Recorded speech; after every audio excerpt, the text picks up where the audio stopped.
கடந்த 3 வாரங்களாக 91ஆம் சங்கீதத்திலிருந்து நாம் கற்று வருகிறோம்.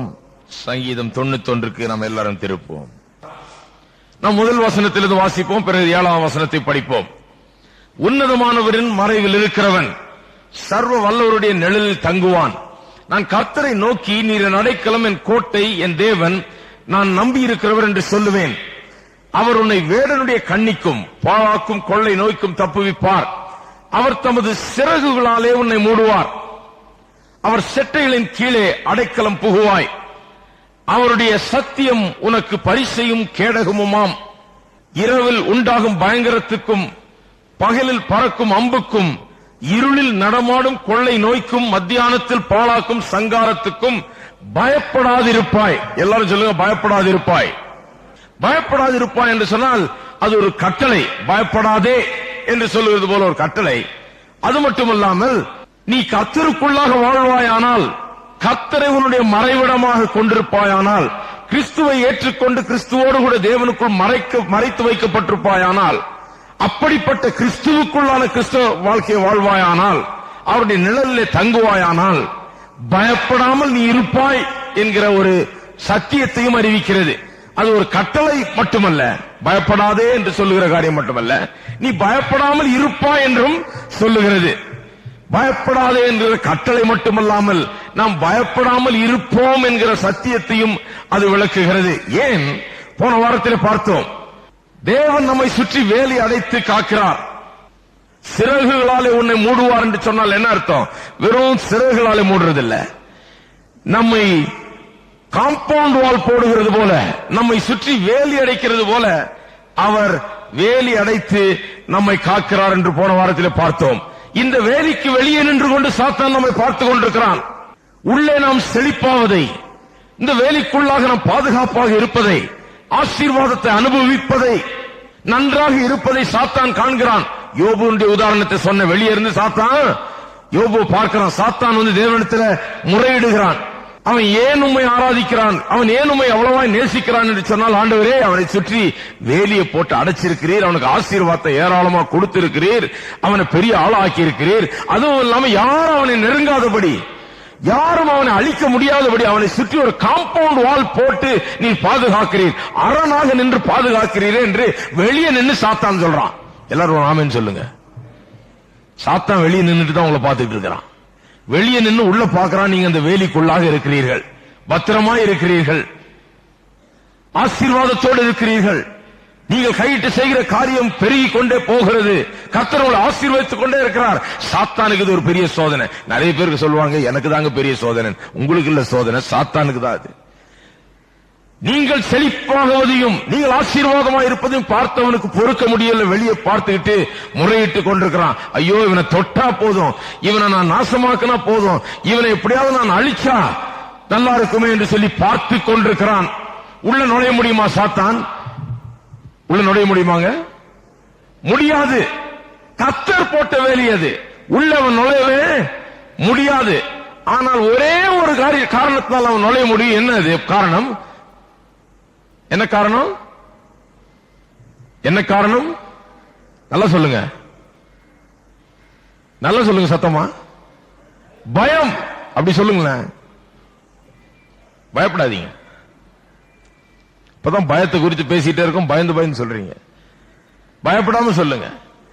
பயம் வரும்போது நம்முடைய வாழ்க்கையிலே அந்த வேலிக்குள்ளாக ஒரு வழி உண்டாகி விடுகிறது சாத்தான் வர்றதுக்கு. அதையும் யோபில இருந்து காமிச்சோம். கர்த்தர் வேலி போட்டிருக்கிறார் என்பதை யோபில இருந்து காமிச்சோம். சங்கீதக்காரன் அதான் சொல்லுகிறார், அதை விளக்கினேன்.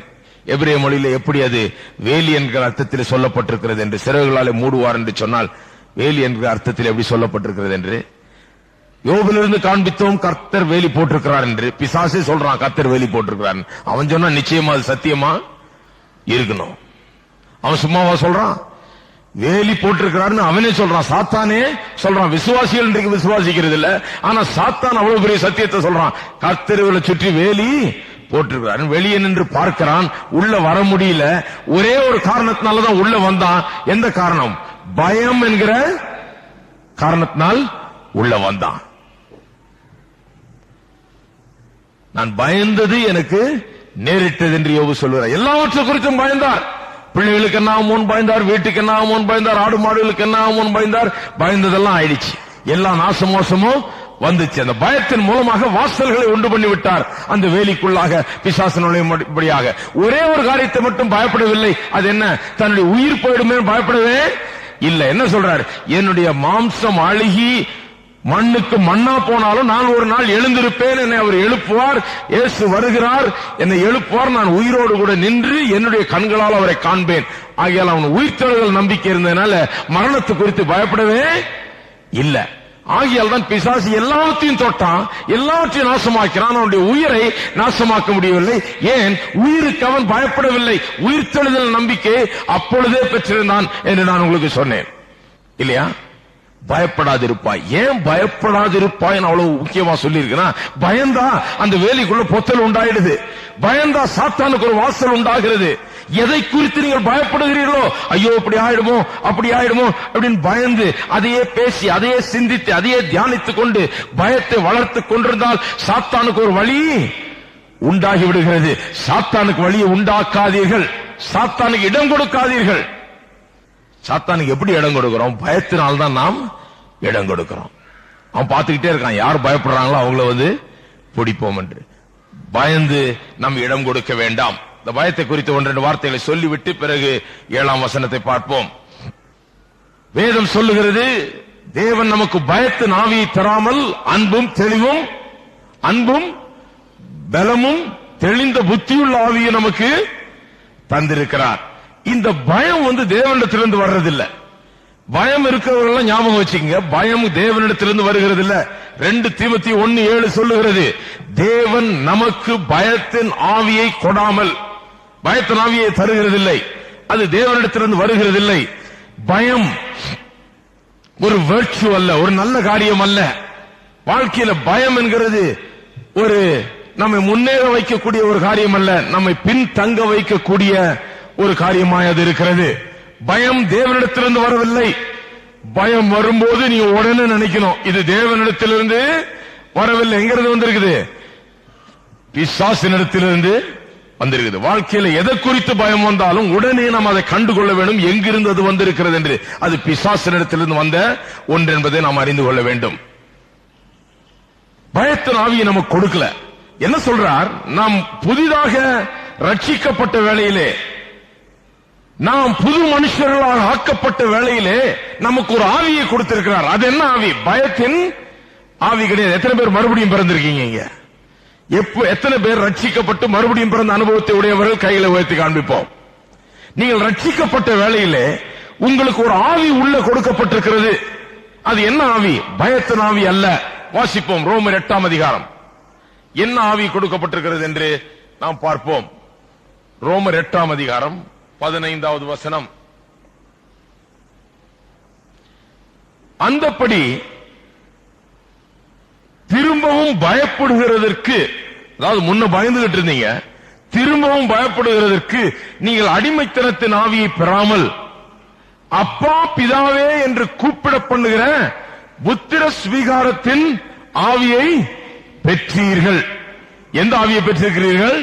திரும்பவும் பயப்படுகிற அடிமைத்தனத்தின் ஆவியை பெறவில்லை, பயப்படுகிற அடிமைத்தனத்தின் ஆவி. நல்ல கவனிங்க, பயப்படுகிறதற்கு அடிமைத்தனத்தின் ஆவி. ஏன் பயப்படுகிறது அடிமைத்தனமும் ஒன்னா சொல்லி இருக்குது? பயப்படுகிற மனுஷன் எதை குறித்து பயப்படுகிறானோ அதற்கு அவன் அடிமையாயிருக்கிறான். நல்லா விளங்குச்சா? எதை குறித்து நாம் பயப்படுகிறோமோ அதற்கு நாம் என்னவாயிருக்கிறோம்? அடிமையாயிருக்கிறோம். அது நம்மை ஆட்கொள்ளுகிறது, அது நம்மை அவ்வளவா பாதிக்கிறது, அதனுடைய வல்லமைக்குள்ளாக நம்மை வைக்கிறது. நாம் எதை கண்டு பயப்படுகிறோமோ அதுக்கு அடிமையாய் விடுகிறோம் நாம். அதுதான் நம்முடைய வாழ்க்கையை பிறகு நடத்துது. நம்முடைய வாழ்க்கைக்கு எஜமானாக அது மாறிவிடுகிறது, அந்த பயம் மாறிவிடுகிறது. அநேக பேர் பாருங்க, எல்லாமே பயத்துல தான் செய்யறாங்க. காலையில் எந்திரிச்சு கிளம்பி பண்றது எல்லாமே பயத்தினால் நிறைஞ்சு செய்யறாங்க. ஏதாவது ஒரு பயம், அந்த பயம் அவர்களை செய்ய வைக்கிறது, பயம் அவர்களை அடிமைத்தனத்துக்குள்ளாக நடத்துகிறது. எதற்காக ஒரு மனுஷன் பயப்படுகிறானோ அதற்குள்ளாக அவன் அடிமைத்தனத்துக்குள்ளாக ஆகிறான். ஆனால் நீங்கள் கிறிஸ்துவை ஏற்றுக்கொள்ளும் போது ஒரு ஆவியை பெற்றீர்கள். அது மறுபடியும் பயப்படுகிற அடிமைத்தனத்தின் ஆவி அல்லாமல் அப்பா பிதாவே என்று கூப்பிடு பண்ணுகிற புத்திர சுவீகாரத்தின் ஆவியை பெற்றிருக்கிறீர்கள். கர்த்தருக்கு ஸ்தோத்திரம். நாம் எல்லாரும் அப்பா பிதாவே என்று தைரியமாய் பிதாவினிடத்தில் வந்து அப்பா என்று கூப்பிடக்கூடிய அந்த புத்திர சுவீகாரத்தின் தைரியத்தின் ஆவியை நாம் பெற்றிருக்கிறோம். தேவனிடத்தில் எப்படி வர்றோம்? தைரியமா வரோம். பயந்து நடுங்கி கொண்டு வரவில்லை, தைரியமாக நாம் வருகிறோம். லூக்கா 21ஆம் அதிகாரம் எடுங்க. கடைசி கால சம்பவங்களை குறித்து வேதம் சொல்லும் போது, இயேசு சொன்னபோது கடைசி காலத்திலே எப்படி மக்களை தேவதூதர்கள் வந்து இரண்டாக பிரிக்கப் போகிறார்கள், வெள்ளாடும் செம்மறியாடுமாக, வெள்ளாடை இடதுபுறமாகவும் செம்மறியாடுகளை வலதுபுறமாகவும் பிரிக்கப் போகிறார்கள் நியாய தீர்ப்பு நாளிலே என்பதை குறித்து 25ஆம் அதிகாரத்திலே 21ஆம் அதிகாரத்திலே நாம் பார்க்கிறோம். லூக்கா 21ஆம் அதிகாரத்திலே பார்க்கிறோம். நியாய தீர்ப்பு நாளிலே எப்படி ஜனங்கள் வெள்ளாடுகள் செம்மறியாடுகள் அல்லது இரண்டு விதமாக பிரிக்கப்பட போகிறார்கள் என்பதை குறித்து நாம் பார்க்கிறோம். அந்த காலத்திலே பெரிய அடையாளங்கள் வானத்திலே தோன்றுமாம். பெரிய அடையாளங்கள் வானத்திலே தோன்றுமாம். வாசியுங்கள் 25ஆம் அதிகாரம். சூரியனிலும் சந்திரனிலும் நட்சத்திரங்களும் அடையாளங்கள் தோன்றும். பூமியின் மேலுள்ள ஜனங்களுக்கு தத்தளிப்பும் இடுக்கண்ணும் உண்டாகும். சமுத்திரமும் அலைகளும் முழக்கமாயிருக்கும். வானத்தின் சத்துவங்கள் அசைக்கப்படும். கடைசி காலத்தில் நடக்கிற சம்பவங்கள். வானத்திலும் பூமியிலும் பலவிதமான அடையாளங்கள், கொந்தளிப்புகள், கடல் கொந்தளிப்பு, சந்திரனிலும் சூரியனிலும் நட்சத்திரங்களிலும் அடையாளங்கள், பல பயங்கரமான அடையாளங்கள் காண்பிக்கப்படும் கடைசி நாட்களிலே. அப்பொழுது ஆதலால் பூமியின் மேலும் வரும் ஆபத்துகளுக்கு பயந்து, 26ஆம் வசனம், பூமியின் மேல் வரும் ஆபத்துகளுக்கு பயந்து எதிர்பார்த்திருக்கிறதுனால் மனுஷருடைய இருதயம் சோர்ந்து போம். Their hearts will fail them. அவருடைய இருதயம் அப்படியே நின்று போம் என்கிற அர்த்தத்தில் சொல்லி இருக்கிறது. மனுஷருடைய இருதயம் சோர்ந்து போகுமா, படபடத்து நின்று போகுமாம். ஏன்? அவர்கள் அன்றைக்கு நடக்கிற பயங்கரமான காரியங்கள், வானத்திலும் பூமியிலும் காட்டப்படுகிற அடையாளங்களை காணும் போது உள்ளத்தில் ஒரு பெரிய பயம் எழும்பி அப்படி இருதயமே நின்று போகிற அளவுக்கு ஒரு பெரிய பயம் உண்டாகுமா. எப்படி பயம் உண்டாகுது? பூமியின் மேல் வரும் பயங்கர ஆபத்துகளை பார்க்கிறபடினாலே, அங்க என்ன நடக்குதுன்னு பார்க்கிறதுபடினாலே, சந்திரனிலும் சூரியனிலையும் கடலிலையும் பூமியிலையும் என்ன நடக்கிறது என்று கண்ணாலே காண்கிறதுனாலே பயம் உண்டாகிறது. பார்க்கும்போது பயமா இருக்கிறது. நல்ல கவனிங்க, பயத்துக்கு ஒரு பெரிய காரணம் சூழ்நிலைகளை பார்ப்பது. அன்றைக்கு அவர்கள் பயப்பட போறாங்க. எதை பார்த்து பயப்பட போறாங்க? வானத்தையும் பூமியும் பார்த்து அதில் நடக்கிற அடையாளங்களை கண்டு பயப்பட போகிறார்கள்.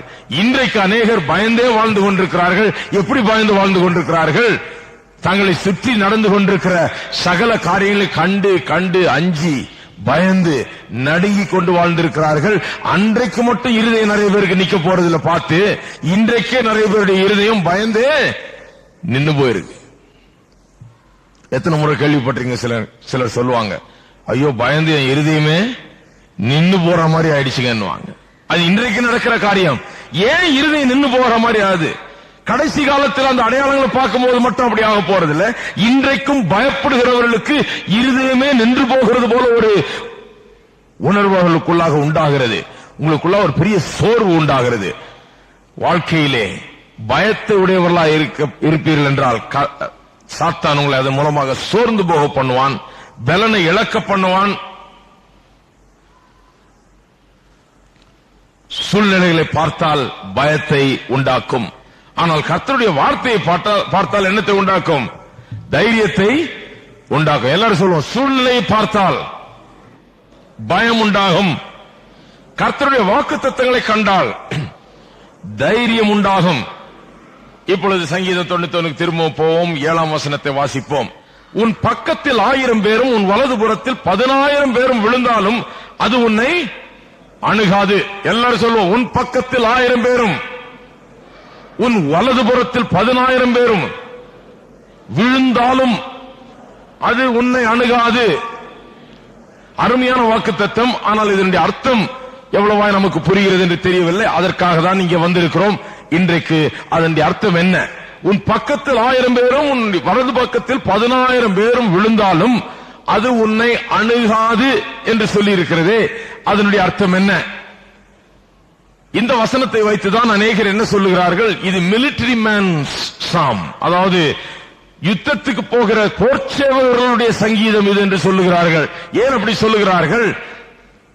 எல்லா பக்கத்திலும் சாவு, எல்லா பக்கத்திலும் அழிவு, ஆயிரக்கணக்கான பேர் மடிந்து விழுகிறார்கள் யுத்தத்திலே. ஆனால் தேவனுடைய பிள்ளைகள் காக்கப்படுகிறார்கள் என்ற அர்த்தத்திலே அவர்கள் அதை உபயோகப்படுத்துகிறார்கள். நல்ல கவனிங்க, வெறும் அந்த அர்த்தத்தில் மட்டுமல்ல, அதை விட இன்னும் ஆழமாக நாம் இங்கே செல்ல வேண்டியதாக இருக்கிறது. என்ன அர்த்தத்தோடு சொல்லப்பட்டிருக்கிறது? பக்கத்தில் 1000 பேரும் வலது பக்கத்திலே 10,000 பேரும் என்று எந்த அர்த்தத்திலே சொல்லப்பட்டிருக்கிறது? யார் அது 1000 பேர் 10,000 பேர் விழுகிறவர்கள்? நான் சொல்லுகிறேன், உங்களுக்கு எதிராக வருகிற பிசாசினால் ஏவப்பட்டு வருகிற பிசாசின் அசுத்த சக்திகளும் பிசாசினால் ஏவப்பட்டு வருகிற மனிதர்களும் மடிவதை குறித்து தான் அங்கே சொல்லப்பட்டிருக்கிறது. உன் பக்கத்தில் 1000 பேரும் வலதுபுறத்தில் 10,000 பேரும் என்று சொன்னால் உங்களுக்கு எதிராக எழும்புகிறவர்கள், உங்களுக்கு எதிராக எழும்பும் பிசாசின் சக்திகள், உங்களுக்கு எதிராக எழுப்பப்படும் எல்லா மனிதர்களும் எல்லா பிசாசின் சக்திகளும் அப்படியாய் மடிந்து போவார்களாம். அதன் நடுவே நீங்க என்ன பண்ணிட்டு இருப்பீங்க? நிற்பீர்கள். இது ஏதோ எல்லாருக்கும் ஏதோ அழிவு வருது, உங்களுக்கு மட்டும் வராது, அப்படி அந்த அர்த்தத்தில் சொல்லப்படல.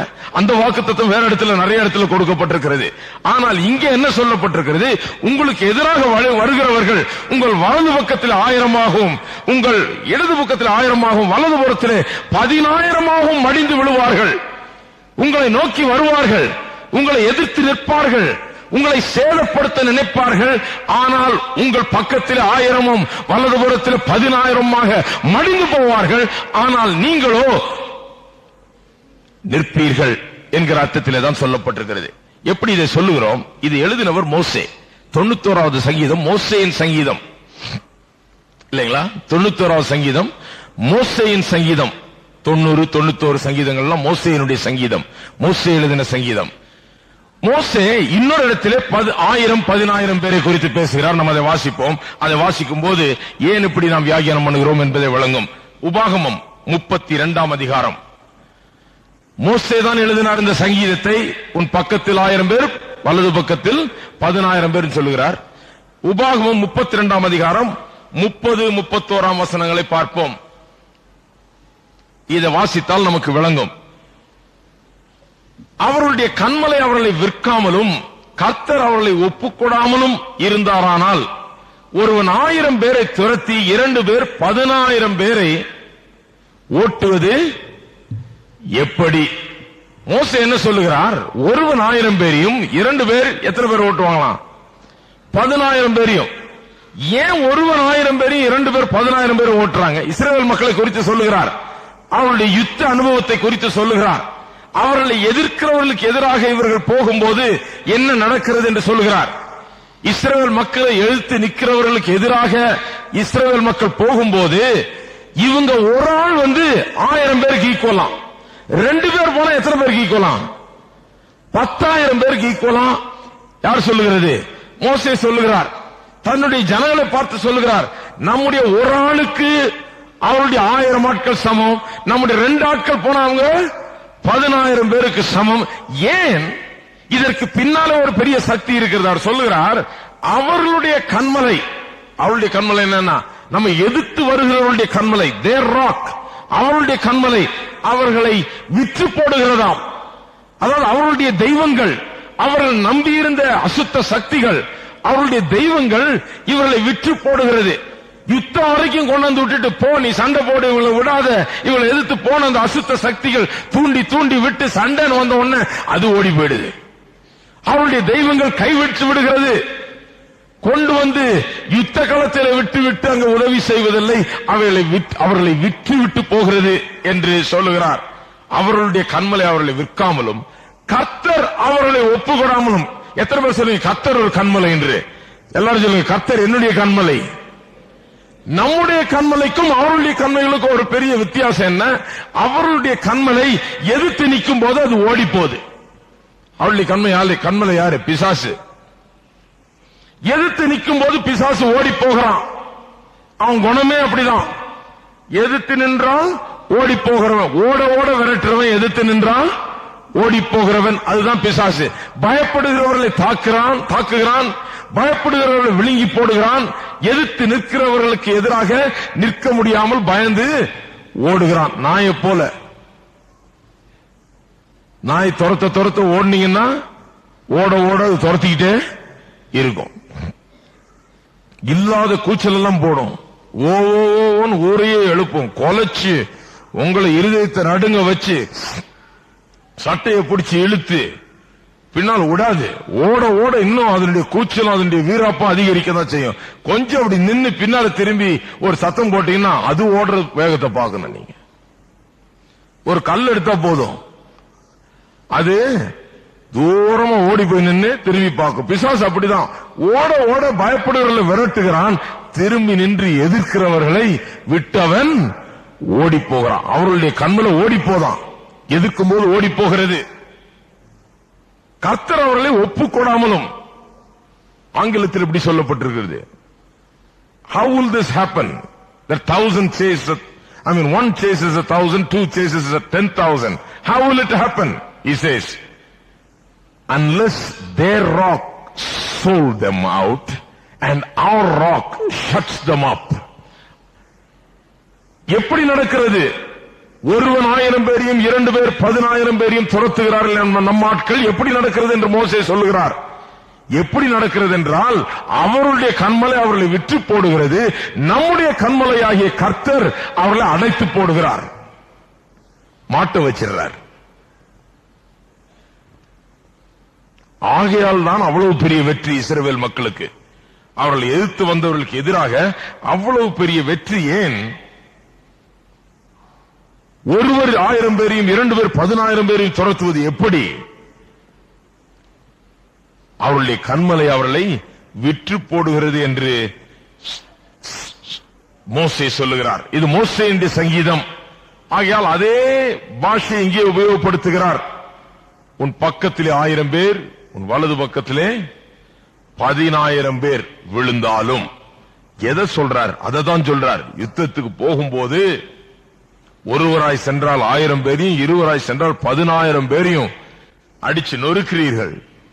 எதிரிகள் உங்களுக்கு எதிராக மடங்கடித்து போகிறார்கள், மடங்கடிக்கப்படுகிறார்கள், மாண்டு போகிறார்கள், அழிந்து போகிறார்கள். ஆனால் நீங்களோ, உங்களுக்கோ ஒரு சேதம் உங்களை அணுகுவது கிடையாது. ஒரு சேதம் உங்களை அணுகுவது கிடையாது. இன்றைக்கும் கர்த்தருடைய மக்களுக்கு எதிராக பிசாசானவன் அநேக காரியங்களை ஏவி விடுகிறான். எத்தனை பேருக்கு தெரியாது? பிசாசானவன் அநேக காரியங்களை ஏவி விடுகிறான். பிசாசு எதிர்க்கிறான் கர்த்தருடைய மக்களை. பிசாசு பயப்படுகிறவர்களை பார்த்து அவர்களை துரத்துகிறான். பல காரியங்களினாலே அவர்களை பயமுறுத்துகிறான். நாம் திருப்போம் ஏசாயா 54 அதிகாரம் 17வது வசனம். 54:17. உனக்கு விரோதமாய் உருவாக்கப்படும் எந்த ஆயுதமும் வாய்க்காதே போம். உனக்கு விரோதமாய் எழும்புகிற அல்லது உருவாக்கப்படுகிற எந்த ஆயுதமும் வாய்க்காதே போம். ஒண்ணு கிரியை செய்ய முடியாது. எத்தனை பேர் அதை நம்புறீங்க? அப்படியே பயந்துட்டு இருக்கிறீங்க? எல்லாரும் சொல்லுவோம், உனக்கு விரோதமாய் உருவாக்கப்படும் எந்த ஆயுதமும் வாய்க்காமற் போகும். அது ஒண்ணும் பண்ண முடியாது உங்களை. அது வாய்க்காது, அது உருப்படாது. அந்த ஆயுதங்கள், எழும்புகிற விரோதமான ஆயுதங்கள் வாய்க்காமற் போகும். உனக்கு விரோதமாய் நியாயத்தில் எழும்பும் எந்த நாவையும் நீ குற்றப்படுத்துவாய். சாத்தானுடைய மிக முக்கியமான ஒரு ஆயுதம், தேவனுடைய மக்களுக்கு எதிராக அவன் வருகிற ஒரு ஆயுதம் என்னவென்றால் குற்றப்படுத்துகிற ஒரு நாவு. உங்களுக்கு எதிராக குற்றப்படுத்துகிற நாவுகள் எழும்பும். உங்களை குற்றப்படுத்துகிறது. உங்கள்ட்ட அது சரியில்லை, இது சரியில்லை, அப்படி செய்றீங்க, இப்படி செய்றீங்க, ஏதாவது ஒன்றை குற்றப்படுத்துகிற நாவு. உங்களை நியாயம் தீர்க்கும்படியாக, உங்களை குற்றப்படுத்தும்படியாக எழும்புகிற நாவுகள். ஏன் அப்படி எழும்ப வைக்கிறான் பிசாசு? அப்படி எழும்பி நம்முடைய காதுகளிலே அந்த நம்மை குறித்து சொல்லப்படும் குற்றங்கள் எட்டும் போது நமக்குள்ளே ஒரு அதைரியம் உண்டாகிறது, விரக்தி உண்டாகிறது, வெறுப்பு உண்டாகிறது, பகை உண்டாகிறது. நாம் நம்முடைய பொறுமையை இழக்கிறோம், நாம் சோர்ந்து போகிறோம், நாம் கவலை அடைகிறோம். அப்படி அந்த நிலையில் இருக்கும்போது சாத்தான் நம்ம இன்னும் அதிகமாக தாக்க முடியும். ஆகையால் நம்ம காதுக்கு பல வார்த்தைகள் எட்டும்படியாக செய்வான். நம்மை குறித்து மற்றவர்கள் சொல்லுகிறது, நம்மை குறித்து விரோதமாய் பேசப்படுகிற வார்த்தைகள், நம்மை குறித்து சொல்லப்படுகிற காரியங்கள் நம்முடைய காதுக்குள்ளாக வந்து மற்ற மனிதர்கள் மூலமாக போடப்படும்படியாய் செய்வான். ஏன்? உங்களை அதைரியப்படுத்துவதற்கு, பயமுறுத்துவதற்கு, உங்களுக்கு ஒரு சோர்வை உண்டாக்குவதற்கு, உங்களை ஒரு கவலையை கொண்டு வந்து உங்களுடைய உள்ளத்தில் வைப்பதற்காக அப்படி செய்கிறான். அதை நீங்க எடுத்துக்கொண்டீங்கன்னு வைங்க, அதை நம்பி அதை கேட்டு கவலையும் பயமும் விரக்தியும் விரோதமும் பகையும் வெறுப்பையும் வளர்த்துக் கொண்டீர்கள் என்று சொன்னால் தோக்கிறவர்கள் நாம தான். ஆனா சொல்லுகிறார், எந்த நாவையும் நீ உனக்கு விரோதமாய் நியாயத்தில் எழும்பும் எந்த நாவையும் நீ குற்றப்படுத்துவாய். என்ன நடக்க போகிறது என்றால், நாம் அமைதலா இருந்தால் என்ன ஆகும்? எந்த நாவு நம்ம குற்றப்படுத்துதோ அந்த நாவை தேவன் என்ன பண்ணுவார்? குற்றப்படுத்துவார். நம்ம ஒண்ணு சொல்ல வேண்டியதே கிடையாது. அவங்க என்னென்ன சொல்றாங்களோ கடைசியில் அதெல்லாம் அவங்க தான் செய்யறாங்கன்றது ஆயிடும். நான் அநேக நேரத்தில் பார்த்திருக்கிறேன், அநேக மக்கள் மற்ற மக்களை குறித்து இதுவும் அதுவும் பேசுவாங்க, பல காரியங்களை பேசி அவர்களை குற்றப்படுத்துவார்கள். இது நான் வாழ்க்கையில் கண்ட ஒரு பெரிய சத்தியம். எனக்கு பல உதாரணங்கள் இருக்குது, ஆனா அது ஆட்களை பற்றி இருக்கிறதுனால நான் சொல்ல விரும்பல. ஆனா அந்த இதை மட்டும் சொல்றேன். பெரிய காரியம் நான் கண்டது என்னவென்றால், எந்த குற்றத்தை இன்னொரு ஆள் மேல சொல்றார்களோ அதே குற்றத்திற்கு இவர்கள் என்றைக்காவது ஒரு நாள் ஆளாகி விடுகிறார்கள். அவங்க எல்லாம் இப்படின்னு சொல்றால பாருங்க, இவன் அப்படிதான் ஆக போறான், கண்டிப்பா ஆயிடும், அந்த நிலைக்கு வந்துடும். அது தேவன் பண்ணுகிற வேலை. அது இவன் குற்றப்படுத்தி படுத்தி படுத்தி கடைசியில என்ன ஆகுது? எந்த குற்றத்தை மற்றவர்கள் மேல இவன் சொல்றானோ அதே குற்றம் இவன் மேல வந்து விழுகிறது. தான் வெட்டின, வேதத்தில் இது தெளிவாக போதிக்கப்படுகிறது, இன்னொரு தடவை அதை போதிப்போம். தான் வெட்டின குழியில தானே விழுகிறது, அப்படிதான் விழுகிறது. அது எந்த குற்றத்தை சொல்லி இன்னொருவனுக்கு குழி வெட்டுகிறோமோ அந்த குழியில நாம தான் போய் விழுகிறோம். குற்றம் சாட்டப்படுகிறார் தேவனுடைய மனுஷன், கர்த்தருடைய பிள்ளை அமைதலா இருக்கும் போது இப்படியாக வருகிறது. இது கர்த்தருடைய ஊழியக்காரன் சுதந்திரம். எது? நம்மை எதிர்த்து குற்றப்படுத்துகிற நாவுகளை நாம் அமைதியாக்குவது மட்டுமல்ல, அவர்கள் குற்றவாளிகளாக கூண்டில் நிறுத்தப்படுகிறார்கள் தேவனால். அது தேவனுடைய ஊழியக்காரர்களின் சுதந்திரம். எனக்கு விரோதமாய் எழும்புகிற ஆயுதங்கள், நாவுகள் அழிந்து போகும், அது ஒளிந்து போகும். அவைகள் குற்றப்பட்டதாய், அவைகள் குற்றம் சாட்டப்பட்டதாய் ஒரு நாளே நிற்கப் போகிறது. இது யாருக்கு கொடுக்கப்பட்ட சுதந்திரம்? நம்முடைய ஒவ்வொருவருக்கும், நம் கிறிஸ்தவ மக்கள், விசுவாசிகள் ஒவ்வொருவருக்கும் கொடுக்கப்பட்ட சுதந்திரம். அது சாதாரண ஆள் இல்ல. நம்ம என்னங்க, நம்ம சாதாரண ஆளா? சும்மா இஷ்டத்துக்கு எல்லாம் ஆளுக்கு ஒண்ணு சொல்லிட்டு போறதுக்கு கிடையாது. சொல்லிட்டு போறதுக்குலாம் டேஞ்சர் தான். சாதாரண ஆள் இல்ல. நம்மை குற்றப்படுத்துகிற நாவுகள் குற்ற கூண்டில் நிற்க போகிற நாள் வருகிறது. இது நம்முடைய சுதந்திரம். நல்ல கவனிங்க, ஊழியக்காரர்கள் சுதந்திரமாய் இருக்கிறது. கர்த்தருக்கு ஊழியம் செய்கிறவர்கள், கர்த்தருடைய பிள்ளைகளாய் வாழுகிறவர்களுக்கு அது சுதந்திரமாய் இருக்கிறது. இன்னொரு சங்கீதத்துக்கு திருப்போம். 57வது சங்கீதம் 17வது வசனம். 57வது சங்கீதம் 4வது வசனம். என் ஆத்துமா, சங்கீதக்காரன் சொல்லுகிறார் பாருங்க, தாவீது சவுலுக்கு தப்பியோடி கெபியில் ஒதுங்குகையில் அப்ப சொன்ன காரியங்கள் இது. என் ஆத்துமா சிங்கங்களின் நடுவில் இருக்கிறது. தீயை இறைக்கிற மனுபுத்திரருக்குள்ளே கிடக்கிறேன். அவர்கள் பற்கள் ஈட்டிகளும் அம்புகளும், அவர்கள் நாவு கருக்கான பட்டயமுமாய் இருக்கிறது. தாவீது ஓடி சவுலுக்கு தப்பி ஓடி போய் ஒளிஞ்சுக்கிட்டு இருக்கிறார். ஏன்? இவரை பற்றி நிறைய பேர் சவுலுக்கிட்ட போய் எதையோ சொல்லி அந்த ஆளை மூட்டி விட்டு இவரை விரட்டி சாகடிக்க முடியா வைத்திருக்கிறார்கள். இதான் பிரச்சனைங்க. அதை விவரிக்கிறார். அவருடைய பிரச்சனை என்னன்னு சொல்லுகிறார். என் ஆத்துமா சிங்கங்கள் நடுவே இருக்கிறது. சத்ரு ஒரு சிங்கம் போல இருக்கிறான். எவனை விழுங்கலாமோ என்று கர்ச்சித்து தெரிந்து கொண்டிருக்கிற சிங்கத்தை போல இருக்கிறான். அவன் செய்கிற ஒரு பிரதானமான காரியம் என்ன? தீய நாவுகளால் அம்புகளைப் போல் ஈட்டிகளைப் போல் பாயக்கூடிய வார்த்தைகளை உபயோகப்படுத்தி, கொடூரமான வார்த்தைகளை, உண்மையில்லாத வார்த்தைகளை, அவதூறான வார்த்தைகளை, குற்றஞ்சாட்டுகிற வார்த்தைகளை உபயோகப்படுத்தி தேவனுடைய மக்களை, தாவீதை போலுள்ள தேவனால் தெரிந்து கொள்ளப்பட்ட மக்களை குற்றஞ்சாட்டுவதற்காக, குறை கண்டுபிடிப்பதற்காக, அவதூறாய் பேசுவதற்காக, அவர்களுக்கு தொல்லை உண்டாக்குவதற்காக அப்படி பேசுகிற நாவுகளை இந்த சிங்கம், இந்த கர்ச்சிக்கிற சிங்கம் பிசாசு ஏவி விடுகிறதா இருக்கிறது. தாவீது அதை சொல்லுகிறார். நான் சிங்கங்களின் நடுவே வாழ்ந்து கொண்டிருக்கிறேன் சொல்றார். பிசாசு அலைந்து கொண்டிருக்கிறான். என்னை எப்படி தாக்கலாமோ என்று அலைந்து கொண்டிருக்கிறான். என்னை குற்றஞ்சாட்டும்படியாக அநேகரை ஏவி விட்டுக் கொண்டிருக்கிறான் என்று சொல்லுகிறார். தீயை இறைக்கிற மனுஷருக்குள்ளே கிடைக்கிறேன். யாக்கோபு 3ஆம் அதிகாரத்தில் நாவு தீ கொப்பாய் பேசப்படுகிறது. தீயை போல இருக்குதுன்னு சொல்றது. சின்ன தீ கொஞ்சோண்டு இங்க பத்துச்சுன்னா முழு காடே எரிந்து போய்விடுகிறது. அந்த தீயை உண்டாக்குகிறவன் சத்துரு. நாவை உபயோகப்படுத்தி அவன் என்ன பண்ணுகிறான்? அந்த தீய வைக்கிறான். பத்த வைக்கிற வேலை அவனுக்கு, பிசாசுக்கு. அந்த நாவை உபயோகப்படுத்தி அவர்கள் பற்கள் ஈட்டிகளும் அம்புகளும், அவருடைய நாவு கருக்கான பட்டயமா இருக்கிறது. எத்தனை பேருக்கு தெரியும் நாக்கு ஒரு பெரிய பட்டயம் மாதிரி இருக்கும்? நீங்க சொல்ற வார்த்தையிலே ஒரு ஆளை வெட்டி எரிஞ்சிடலாம். கத்திய தேவையில்லை. கத்திக்கெல்லாம் என்ன வல்லமை? ஒண்ணும் கிடையாது. நாவை விட கூர்மையானது ஒன்றுமே கிடையாதுங்க.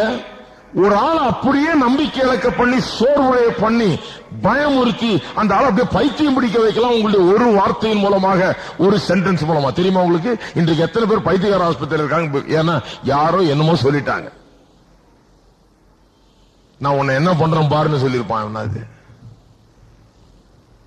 இன்னும் 2 மாசத்துக்குள்ள நீ என்ன ஆகிற பாருன்னு சொல்லிப்பான். இவன் அதே போய் நினைச்சு தியானிச்சு கடைசியில் இவன் 2 மாசத்துக்குள்ள பைத்தியக்கார ஆஸ்பத்திரியில் இருப்பான்.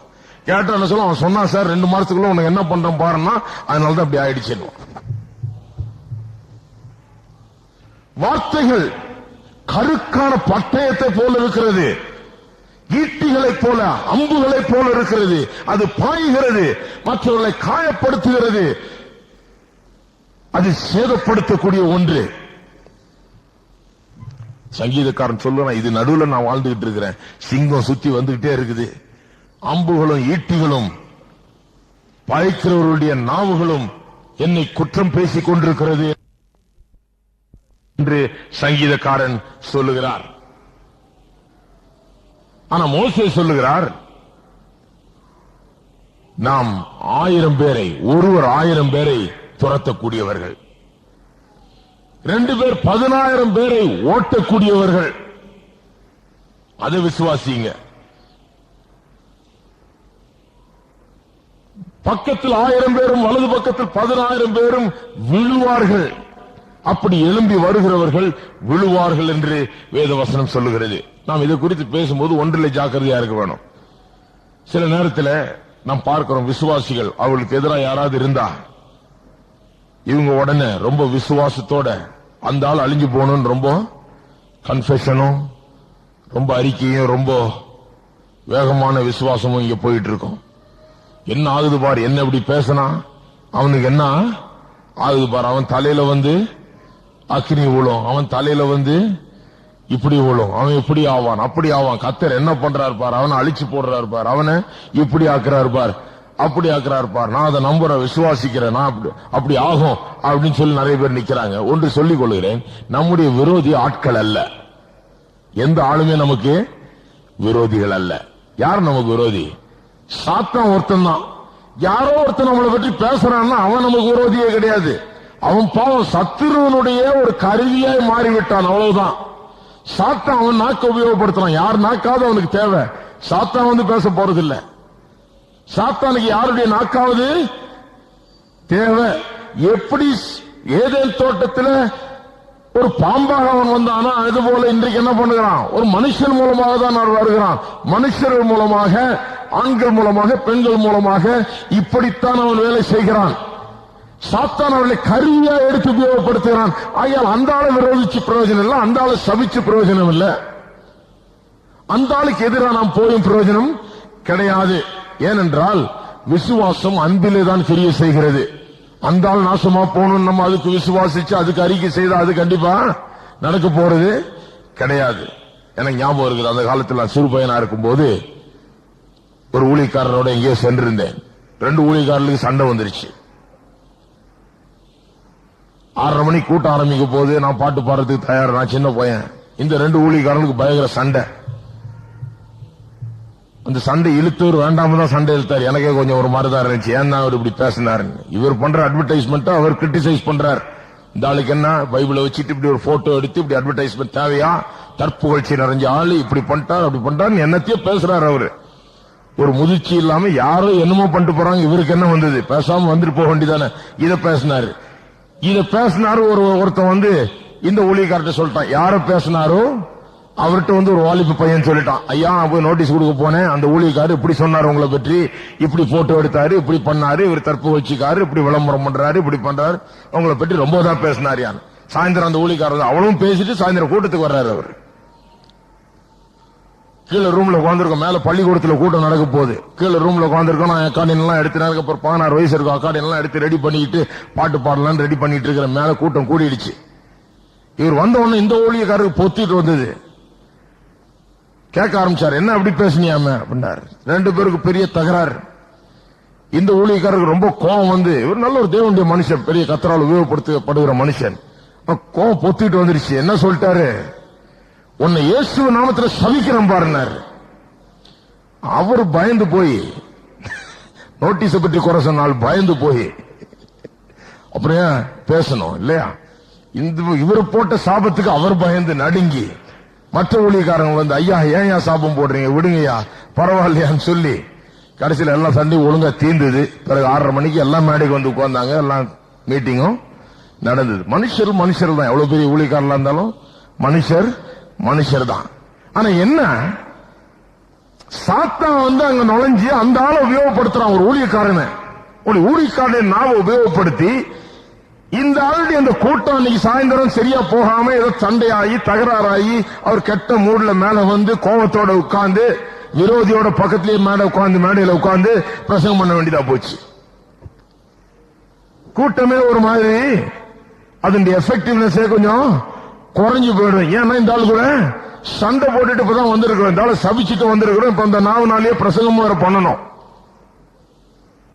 சாத்தான் பாருங்க எப்பேற்பட்ட இக்கட்டான நிலையில கொண்டு வந்துடுறான். அதனால ஒரு ஆளு அப்படியே அழிஞ்சு போயிட்டான்னு அர்த்தம் இல்ல. நல்ல ஊழியக்காரர் தான், நல்ல மனுஷன் தான். சாத்தான் அந்த மாதிரி கொண்டு வந்து விட்டுட்டான். ஒரு குற்றத்தை உண்டாக்கி, ஒரு குறையை சொல்லி, ஒரு உணர்ச்சியை கிளப்பி விட்டு, ஏதாவது ஒன்று பேச வச்சு, ஒரு விரோதத்தை உண்டாக்கி, ஒரு பகையை உண்டாக்கி, அந்த இடத்துல ஊழியம் நடக்காதபடி பண்ணி விட்டான். அந்த இடத்துல எஃபெக்டிவா ஒரு காரியம் நடக்காதபடிக்கு செய்து விடுகிறான்.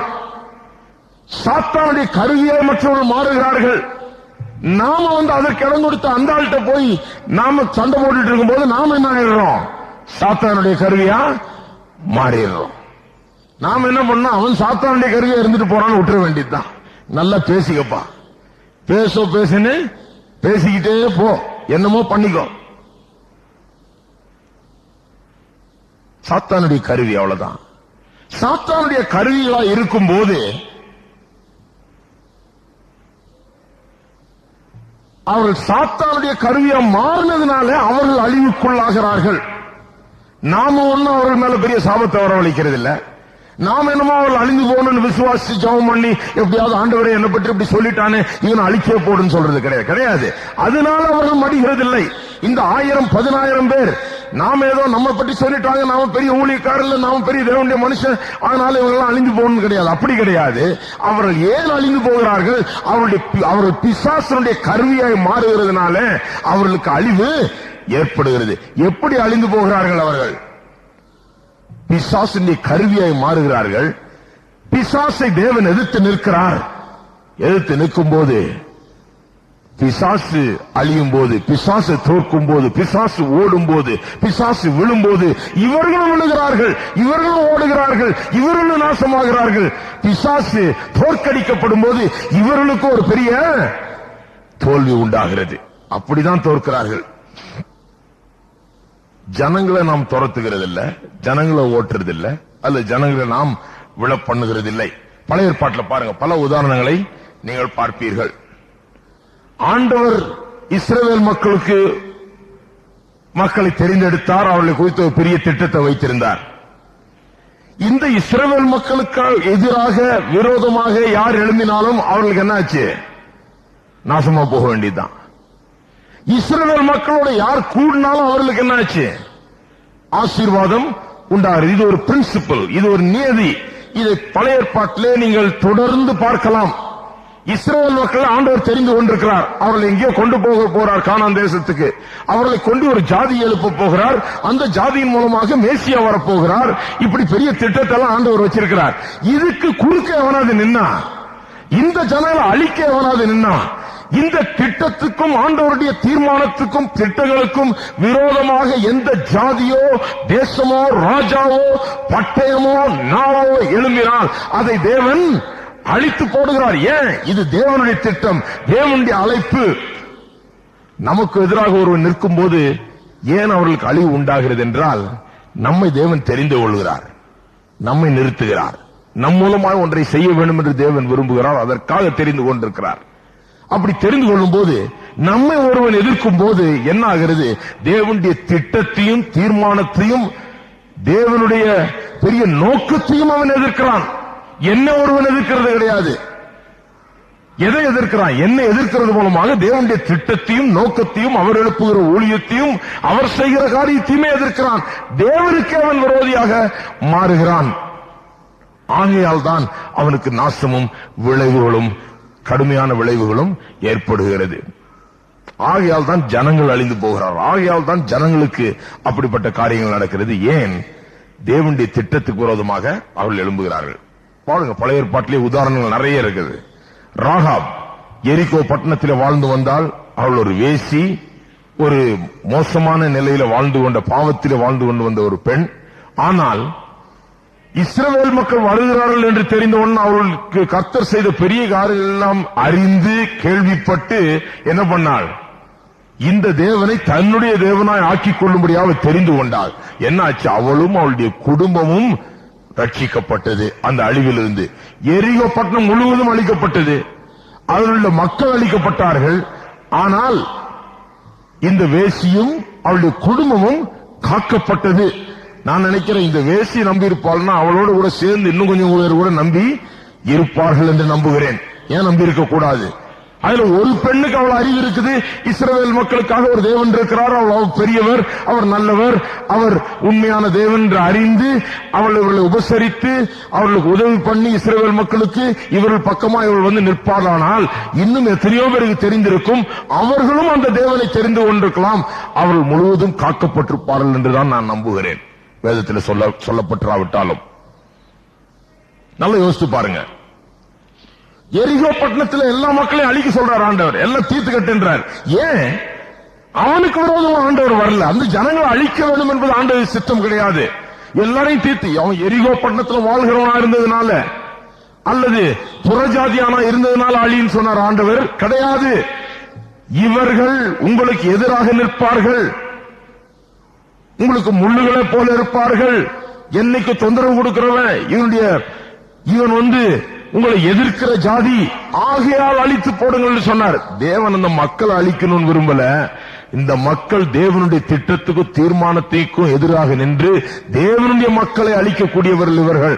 ஆகையால் தான் அவர்களை அழித்து போடு என்று ஆண்டவர் சொன்னார். தேவன் ஜனங்களுக்கு விரோதமா இல்ல, அவ்வளவு மக்களை அழித்து போடுன்னு சொன்ன பிறகு ஆனால் ராகாபையும் குடும்பத்தையும் தேவன் காப்பாற்றினார், அழிவிலிருந்து காப்பாற்றினார் என்று பார்க்கிறோம். இன்னொரு உதாரணம் நினிவே பட்டணத்தை குறித்தது. நினிவே பட்டணத்துக்கு யோனா அனுப்பப்படுகிறார். அந்த சம்பவம் உங்களுக்கு எல்லாரும் தெரியும். யோனா புஸ்தகத்தில் வாசிக்கிறோம். ஏன் அந்த நினிவே பட்டணத்துக்கு பிரசங்கிக்க அனுப்புகிறார்? அந்த அசிரிய பட்டணம் அக்கிரமத்தால் நிறைந்திருந்தது. முழு பட்டணமும் அக்கிரமத்தால் நிறைஞ்சு கொடூரமான அக்கிரமங்களை, பாவங்களை இந்த மக்கள் பண்ணி வந்தார்கள். இவர்களுக்கு போய் யோனா தேவனுடைய வார்த்தையை பிரசங்கிக்க வேண்டும், அவர்களை மனம் திரும்புதலுக்குள்ளாக நடத்த வேண்டும் என்று அனுப்புகிறார். யோனாவுக்கு போறதுக்கு பிரியம் இல்ல. ஏன் போக பிரியம் இல்ல? பயம் இல்ல யோனாவுக்கு அங்க போறதுக்கு. இவர்கள் ஒன்னும் கொடூரமானவர்கள், அவர் பயந்திரல. இந்த யூதனாகிய யோனாவுக்கு இந்த அசிரிய பட்டணமாகிய இந்த நினைவே கொஞ்சம் கூட பிடிக்கல. இந்த அசிரியர்கள் ரொம்ப தொல்லை கொடுக்கிற ஜனங்கள், இஸ்ரவேல் மக்களுக்கு தொல்லை கொடுக்கிற ஜனங்கள். இவர்களுக்கு போய் சொல்றதா நற்செய்தியை? இவர்களை போய் மனந்திருப்பதற்கு நடத்துகிறதா? இவர்களை போய் காப்பாற்றுகிறதா? இவர்களை போய் திருத்துறதா? வேணாம், கர்த்தர் இவர்களை அழித்தே போடட்டும் என்று சொல்லி யோனா என்ன பண்ணார்? இன்னொரு கப்பல்ல, தர்ஷீசுக்கு போற கப்பல்ல ஏறிட்டு வேற பக்கமா போகிறார். அந்த கதை தெரியும் நமக்கு. சரி, கடைசியில் ஆண்டவர் எல்லாம் பண்ணி மீனின் வாயிலிருந்து யோனாவை காப்பாற்றி கொண்டு வந்து கரையில நினிவேல கொண்டு போய் சேர்க்கிறார். நினிவேல கொண்டு போய் யோனா பிரசங்கம் பண்ணுகிறார். நினிவேல ரொம்ப தயக்கத்தோட தான் பண்றார். முதலே வர்றதுக்கு விருப்பம் இல்ல. இந்த ஜனங்க அழிஞ்சு போட்டு அவனுக்கு பிரசங்கம் என்ன கேக்குது? இவன் பிரசங்கத்தை கேட்டா உருப்பிட்ட கூடாது, இவன் நாசமா போட்டு தான் யோனா நினைச்சிட்டு இருக்கிறார். பிரசங்கியார் எப்பேற்பட்ட பிரசங்கியார் பாருங்க. இவர் இதெல்லாம் பொல்லாத ஜனங்க, இதோட மொத்தமா கூட்டோட அழிஞ்சு போட்டுன்னு நினைச்சிட்டு இருந்த யோனாவை, வேற வழியா தப்பி போலாம் நினைச்ச யோனாவை மீனு வயிற்று உள்ள கொண்டு போய் பிறகு கரையில கொண்டு வந்து சேர்த்து வந்து பிரசங்கம் பண்ணி கட்டாய பிரசங்கம் நடக்குதுங்க. நின்று கொண்டு கட்டாய பிரசங்கம் பண்றார் ரொம்ப தயக்கத்தின் பேர்ல. அந்த பிரசங்கம் பண்ணியே ஊரே ரட்சிக்கப்பட்டுருச்சு. யோனா ரொம்ப நல்ல பிரசங்கியாரா இருப்பாருன்னு நினைக்கிறேன். கட்டாய பிரசங்கம் பண்ணியே தொந்தரவு கொடுத்து ஆண்டவர் பிரசங்கம் பண்ண வச்சு அவ்வளவு ஊரும் ரட்சிக்கப்பட்டுச்சு. ரொம்ப சந்தோஷத்தோட பண்ணிருந்தாருன்னா எப்படி பண்ணிருப்பாரு பாருங்க அவரு. இவங்க எல்லாம் உருப்படக்கூடாது, எல்லாம் அழிஞ்சு போகணும்னு மனசுல நினைச்சுக்கிட்டே பிரசங்கம் பண்றார். ஆனா பிரசங்கத்தை மாற்ற முடியாது, மனம் திரும்பும் பிரசங்கம் பண்றார். அந்த ஜனங்க என்ன பண்ணாங்க? அழிஞ்சு போறதுக்கு போல என்ன பண்ணிட்டான்? ஐயா, நல்ல காலம் நீர் வந்து சொன்னீரு, நான் இன்னிலிருந்து திருந்திடுறேன்னு போய் அவன் எல்லாம் விழுந்து ஜெபம் பண்ணி ரட்டுடுத்தி சாம்பல்ல இருந்து எல்லாம் ஜெபம் பண்ணி சரியாயிட்டான். எல்லாம் முழு பட்டணமே மனம் திரும்பிடுச்சு. அந்த கதை தெரிஞ்சிருக்குன்னு நினைக்கிறேன் உங்களுக்கு. முழு பட்டணமே மனம் திரும்பிச்சு. ஆண்டவர் அதை அழிக்கலாம் நினைச்சிட்டு இருந்தாரு. கடைசியில் என்ன பண்ணிட்டாரு? சரி, மனம் திரும்பிட்டு அவங்களை ஆசீர்வதிக்கிறேன்ட்டார் கர்த்தர். யோனாவுக்கு ரொம்ப கோபம். என்ன ஆண்டவர் அழிக்கிறேன்னு சொன்னீர், கடைசியில் அழிக்கல. இதுதான் உங்க பேச்சை கேட்டு வரவே கூடாது. நீ சொன்னீர் பெரிய அழிவு வருதுன்னு பிரசங்கம் பண்ண சொன்னீர். அழிவு வருதுன்னு பிரசங்கம் பண்ணுறது நான் சந்தோஷமா போய் பண்ணேன். இவனுக்கு மேல அழிவே வந்து தீரட்டும்னு. பொல்லாத மக்கள் அழிவு வரும் அவ்வளவு கஷ்டப்பட்டு நான் ஊரெல்லாம் திரிஞ்சு பிரசவம் பண்ணிட்டு வந்தா கடைசியில் அழிவே வரலையே. என்ன ஆண்டவர்? ஏன் அழிவு வரலன்னா ஆண்டவர் அழிக்கிறதுக்காக இல்ல, ஆண்டவர் எச்சரிக்கிறார். அழிஞ்சு போகாதையா, அழிவு வருது, உன்னுடைய அக்கிரமம் மிகுதியா இருக்குது, அதுக்குதான் இப்படி தேவனுடைய தாசனை அனுப்பி வைத்திருக்கிறேன், அழிந்து போகாதே, நிறுத்து உன் அக்கிரமத்தை, மனம் திரும்பு அப்படின்னு எச்சரிக்கிறார். அவன் அதை எச்சரிக்கை கேட்டு மனம் திரும்பின உடனே ஆண்டவர் அழிவை கேன்சல் பண்ணிடுறார். யோனா கோவம், அழிவை ஏன் உண்டாக்கலான்னு போய் ஒரு மரத்துக்கு கீழே உட்கார்ற. ராவோடு ராவா வந்த ஒரு செடிக்கு கீழே உட்கார்ந்து கடைசியில் அது காலையில பட்டு போகுது வெயில்ல. அது பட்டு போய் மேல வெயில் அடிக்கிறதுக்கு அவனுக்கு அவ்வளவு வருத்தமா இருக்குது. ஆண்டவர் நோக்கி அழுகிறான், ஐயா நான் சாகிறேன், நாளை விடும் அப்படின்னு. ஆண்டவர் சொல்றாரு, ஐயா ராவோட ராவன்னு எழுமின இந்த செடி பட்டு போறதை பார்த்தாலே உனக்கு அவ்வளவு கஷ்டமா இருக்கு. இந்த மக்களை நான் உண்டாக்குனேன், என்னுடைய நோக்கத்துக்காக மனிதனை நான் சிருஷ்டித்தேன். இந்த மக்கள் சந்ததியாக ராஜ்யமாக என்னை பின்பற்ற வேண்டிய மக்கள், இவர்கள் அழிந்து போறது எனக்கு எவ்வளவு கஷ்டமா இருக்கும் ஆண்டவர். ஒரு செடி அழிஞ்சு போறதுக்கு அவ்வளவு கோபம் வருது உனக்கு. என்னுடைய மக்கள் இவ்வளவு பேர் அழிஞ்சு போறாங்களே. கர்த்தர் மக்களை பற்றி கரிசனை உள்ளவரா இருக்கா. மக்களை அழிக்கல ஆண்டவர், மக்களை திருந்த வேண்டும். ஒருவன் தவறு செய்கிறானா, நாம தவறான விதத்தில் உபயோகப்படுத்துகிறானா, அவன் திருந்த வேண்டும் என்று ஆண்டவர் எச்சரிக்கிறார். அவன் திருந்தவில்லை என்றால் என்ன ஆகுது? அவன் பிசாசுடைய கருவியாய் அவன் தொடர்ந்து பிசாசுடைய வேலையை செய்து தேவனுடைய திட்டங்களையும் தீர்மானங்களையும் நோக்கங்களையும் வேலைகளையும் எதிர்க்கிறபடினாலே அவனுக்கு அழிவு வருகிறது. 1000 பேர் 10000 பேர் விழும்போது இவனும் விழுகிறான். ஏன்? இவன் மேல தேவனுக்கு விரோதம் கிடையாது. இவன் கர்த்தருடைய ஒரு ஆயுதமாக மாறிவிட்டான். சோதோம் குமோராவை பாருங்க, இன்னொரு உதாரணம். சோதோம் குமோரா அழிவு, பயங்கர அக்கிரமம், அங்க பலவிதமான அக்கிரமங்கள், கொடூரமான அக்கிரமங்கள் நடக்குது. அழிக்கணும்னு ஆண்டவர் வந்துட்டார். ஆனால் ஆபிரகாம் பரிந்து பேசுகிறார் சோதோம் குமோராவுக்காக. ஏனென்றால் அவருடைய சொந்தக்காரர் லோத் அங்க இருக்கிறார். பரிந்து பேசுகிறார். ஆண்டவர் 50 பேர் இருந்தா, நீதிமான் இருந்தா அந்த பட்டணத்தை அழிக்காம விட்டு விடுவீரா என்று சொல்லுகிறார். விட்டு விடுவேன்றார். கடைசியில கேட்டு கேட்டு கொஞ்சம் கொஞ்சமா குறைச்சு 10 பேர்ல வந்து நிக்கிறார். 10 நீதிமான் இருந்தா இந்த பட்டணத்தை அழிக்காமல் விடுவீரா என்று ஆண்டவர் சொல்றார், விட்டுறேன்னு.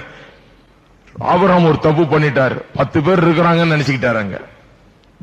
லோத்துனுடைய வீட்டுல குறைஞ்சது 10 பேராவது இருந்து எல்லாம் ஆண்டவர் விசுவாசி நல்ல மக்களா இருப்பாங்க. கடைசியில் அவனும் அக்கிரம பேர் வழியில இருக்கிறாங்க சிலர்லாம். ஆகையால் அந்த பட்டணம் கடைசியில் அழிக்கப்படுகிறது. கர்த்தர் ஒரு பரிந்து பேசுகிறவனை தேடுகிறார். அவன் பரிந்து பேசும்போது அவனுடைய ஜெபத்தை கேட்கிறார். அழிவு அவருக்கு விருப்பம் இல்ல. ஜனங்களை மடங்கடிப்பது, நாசம் பண்ணுவது அவருக்கு விருப்பம் அல்ல. ஆனால் ஒருவன் சத்துருடைய கரத்திலே அவனுடைய கருவியாய் மாறுவானால், கர்த்தருடைய ஊழியத்தையும் கர்த்தருடைய பிள்ளைகளையும் கர்த்தருடைய நோக்கத்தையும் எதிர்க்கிறவனாய், அதை குறித்து பேசி கெடுக்கிறவனாய் இருப்பான் என்றால் நிச்சயமா அவனுக்கு அழிவு எப்படி ஏற்படுகிறதுனா, யாரும் நம்ம ஜெபிச்சு ஏற்படல, அது நம்ம கொண்டு வர்ற அழிவு இல்ல, அது கர்த்தர் கொண்டு வர்ற அழிவு. ஏனென்றால் அவருடைய நோக்கத்துக்கு தடையாய் அந்த மனுஷன் நிற்கிறான். பார்வோனும் எகிப்து மக்களும் பாருங்க, பார்வோனிடத்துல மோசேயும் ஆரோனும் போய் சொன்ன உடனே, எங்க மக்களை போக விடுன்னு சொன்ன உடனே, ஐயோ உங்க தெய்வம் பெரிய தெய்வம்யா, அவர் தான் யோசேப்பு இங்க கொண்டு வந்தார், யோசேப்பு சரித்திரத்தை நான் கேள்விப்பட்டிருக்கிறேன், எப்படி எங்க தேசத்தை ஆசீர்வதிப்பாருன்னு வைத்தாருன்னு, அவ்வளவு பெரிய தேவன், அவருடைய புகழை நான் கேள்விப்பட்டிருக்கிறேன், என்னையோட விட்டுறேன், நீங்க போய் சேருங்கன்னு சொல்லி இருந்தானா அன்னைக்கு பார்வோனும் அவனுடைய மக்களும் ஆசீர்வதிக்கப்பட்டிருப்பார்கள். அதை விட்டு போட்டு அவன் கடின உள்ளவனாகி அவர்களை எதிர்த்து அவர்களை அழிக்க வேண்டும் என்று திட்டம் போட்டு, அவர்களை இல்லாமற் பண்ண வேண்டும் என்று திட்டம் போட்டு, ஆண் குழந்தைகள் எல்லாம் ஒழிக்க வேண்டும் என்று திட்டம் போட்டு, இப்படி ஆண்டவருக்கு எதிராக கிரியை செய்கிறான். தன்னுடைய இருதயத்தை கடினப்படுத்திக் கொண்டு ஆண்டவருடைய மக்களை எதிர்க்கிறான். ஆண்டவருடைய நோக்கத்தையே நாசமாக்குறதுக்காக பாக்குறான். பார்வோன பண்றான், பார்வோன் தான் பண்றான். அவனுக்கு பின்னால யார் பண்றது? அத பிசாசு. அந்த ஆண் குழந்தைகள் எல்லாம் பிறந்த உடனே அழிச்சிடணும்ன்ற அந்த உத்தரவு அது பிசாசினால் கொடுக்கப்பட்ட உத்தரவு. ஏன்? ஆதியிலேயே தேவன் என்ன சொன்னார்? மனுஷனும் மனுஷியும் பாவம் செய்த போது, ஆதாம் ஏவாளும் பாவம் செய்த போது அவர்களுக்கு சாபத்தை கொடுத்து விட்டு, பெண்ணை குறித்து சாபத்தை கொடுக்கும்போது என்ன சொன்னார்? உன் வித்துக்கும் இந்த பாம்பின் வித்துக்கும் பகையை உண்டாக்குவேன். பகையை உண்டாக்குவேன். ஒரு விரோதம் உண்டாக போகிறது. யாருக்கு?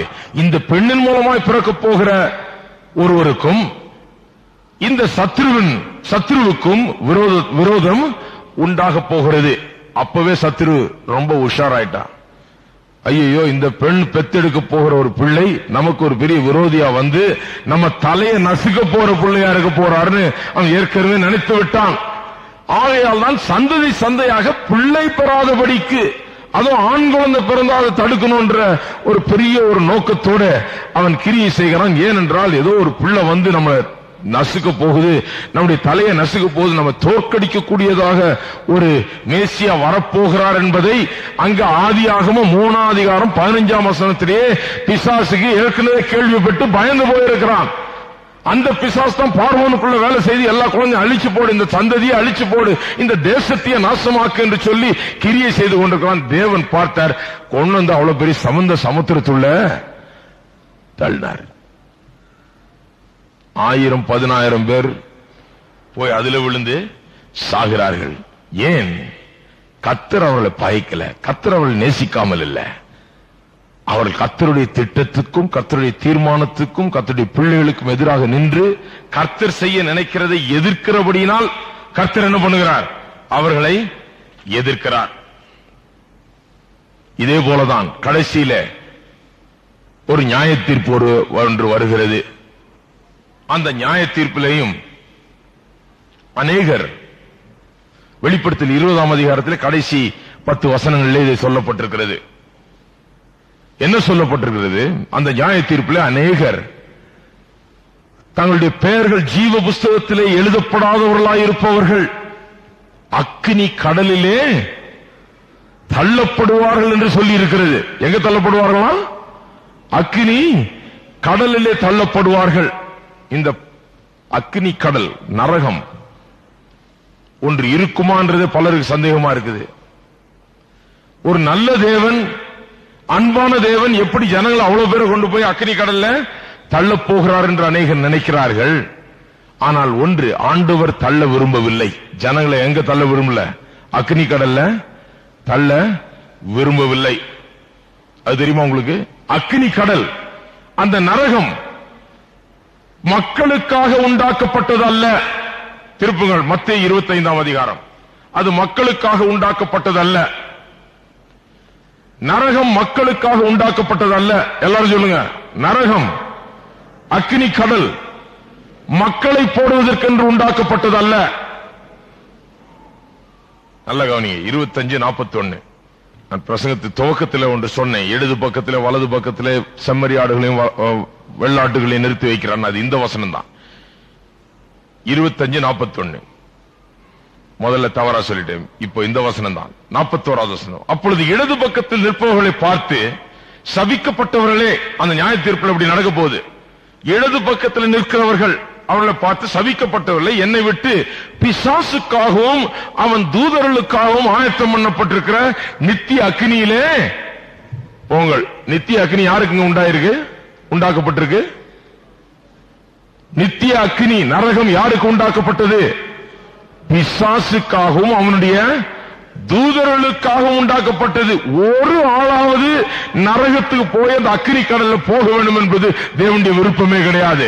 அந்த அக்கினி கடல் என்னப்பட்டும் நரகம், கெஹென்னா என்று அழைக்கப்படுகிற அந்த நரகம், நித்திய அக்கினி கடல், அது மக்களுக்காக உண்டாக்கப்படவில்லை. எல்லாரும் ஒரு ஆமீன் சொல்லுங்க. கையை உயர்த்தி எல்லாம் நன்றி ஆண்டவரேன்னு சொல்லுங்க. மக்களுக்காக உண்டாக்கப்படவில்லை. யாருக்காக உண்டாக்கப்பட்டிருக்கிறது? பிசாசுக்காகவும் அவனுடைய தூதர்களுக்காகவும் உண்டாக்கப்பட்டது. ஆனா அதுல மக்கள் போறாங்க. ஹலோ, அதுல மக்கள் போறாங்க. ஏன் போறாங்க? பிசாசுடைய கருவிகளாக அவர்கள் இருக்கிறபடினால. அது மக்களுக்காக உண்டாக்கப்படவில்லை. மக்கள் அதுல போக வேண்டிய அவசியம் இல்லை. அது மக்களுக்காக வைக்கப்பட்டது இல்லை. ஆனா பிசாசை தான் நான் பின்பற்றுவேன், பிசாசுக்காக தான் நான் ஜீவிப்பேன், பிசாசு வழியில தான் போவேன்னு சொன்னா, அந்த பிசாசு எங்க போறானோ அங்கதான் அவர்கள் போய் சேர வேண்டியதாகிறது.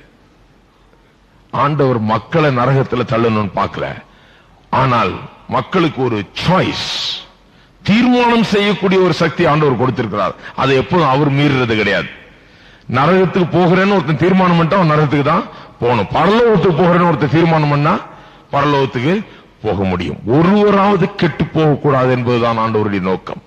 ஒருவராவது அழிந்து போகக்கூடாது, கெட்டு போகக்கூடாது, எல்லாரும் ரட்சிக்கப்பட வேண்டும், எல்லாரும் நித்திய ஜீவனை பெற வேண்டும் என்பதுதான் ஆண்டவருடைய நோக்கம். உங்களுடைய குடும்பங்கள் முழுவதாக, உற்றார் உறவினர் முழுவதாக, இந்த பட்டணத்திலே, இந்த தேசத்திலே வாழ்கிற ஒவ்வொருவரும் ரட்சிக்கப்பட வேண்டும் என்பது தேவனுடைய பெரிய திட்டமாய் இருக்கிறது. ஆனால் உண்மை என்னவென்றால், அநேகர் தேவனுடைய காரியங்களை எதிர்த்து அந்த தீர்மானம் செய்யக்கூடிய சக்தியை, the power of will, அந்த will, தீர்மானம் செய்யக்கூடிய சக்தியை உபயோகப்படுத்தாமல், அந்த தீர்மானத்தை எடுக்காமல் விட்டு விடுகிறபடினால எங்க போகிறார்கள்? நரகத்துக்கு போகிறார். ஏன் நரகத்துக்கு போறாங்க? அவங்களுக்காக அது உண்டாக்கல, பிசாசுக்காக உண்டாக்கப்பட்டிருக்கிறது. ஆனா இவர்கள் பிசாசுடைய பிள்ளைகளா இருக்கிறபடினாலே, அதிலிருந்து வெளிவர அவர்களுக்கு சம்மதம் இல்லாதபடினாலே அங்கே போகிறார்கள். கடைசியாக 91ஆம் சங்கீதம் ஒன்றை சொல்லிவிட்டு முடிக்கிறேன். உன் பக்கத்தில் 1000 பேரும் உன் வலது பக்கத்தில் 10,000 பேரும் விழுந்தாலும் அது உன்னை, எல்லாரும் சொல்லுங்க, அது உன்னை அணுகாது, அது உன்னை அணுகாது, அது உன்னை அணுகாது. என்ன அர்த்தத்தோடு சொல்லி இருக்கிறது? அது உன்னை அணுகாது என்று சொல்லி. கர்த்தர் எப்போதும் ஜெயிக்கிறவர், கர்த்தர் ஒருபோதும் தோல்வியுறுகிறவர் அல்ல, கர்த்தர் ஒருபோதும் மடங்கடிக்கப்படுகிறவர் அல்ல.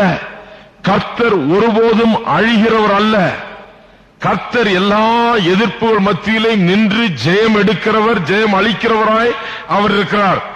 நாம் கர்த்தருடைய கருவிகளாய் இருப்போம் என்றால், கர்த்தருக்காக ஜீவிப்போம் என்றால், கர்த்தருக்குள்ளாக நம்முடைய வாழ்க்கை அமைத்துக் கொள்வோம் என்றால், அது நம்மை அணுகாது. எது நம்மை அணுகாது? இரவில் உண்டாகும் பயங்கரம், பகலில் பறக்கும் அன்பு, இருளில் நடமாடும் கொள்ளை நோய், மத்தியானத்தில் பாழாக்கும் சங்காரம், எதுவுமே நம்மை அணுகாது. இதெல்லாம் என்ன பண்ணுது? யார் மேல வந்து சேருது? பிசாசுக்காக வேலை செய்து, பிசாசின் பக்கத்தில் நின்று பிசாசுக்கு ஆதரவு தெரிவித்து பிசாசின் கிரியை நடப்பிக்கிறார்கள். பாருங்க, அவர்கள் எப்படி மடிகிறார்கள், எப்படி விழுந்து போகிறார்கள். தேவன் வானத்திலிருந்து பெரிய அம்பு அனுப்ப போறதில்லை. தேவன் வானத்திலிருந்து மிஷின் கண்ணை வச்சு அவங்கள போய் சுட்டிட்டு இருக்க போறதில்லை.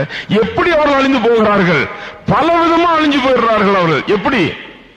இரவில் உண்டாகும் பயங்கரத்தின் மூலமா அழிஞ்சு போறாங்க, பகல் பறக்கும் அம்பு மூலமா அழிஞ்சு போகிறார்கள், இருளில் நடமாடும் கொள்ளை நோய்க்கு கொள்ளை நோயில மாட்டிக்கிறாங்க, மத்தியானத்தில் பாழாக்கும் சங்காரத்தினால அழிந்து போகிறார்கள்.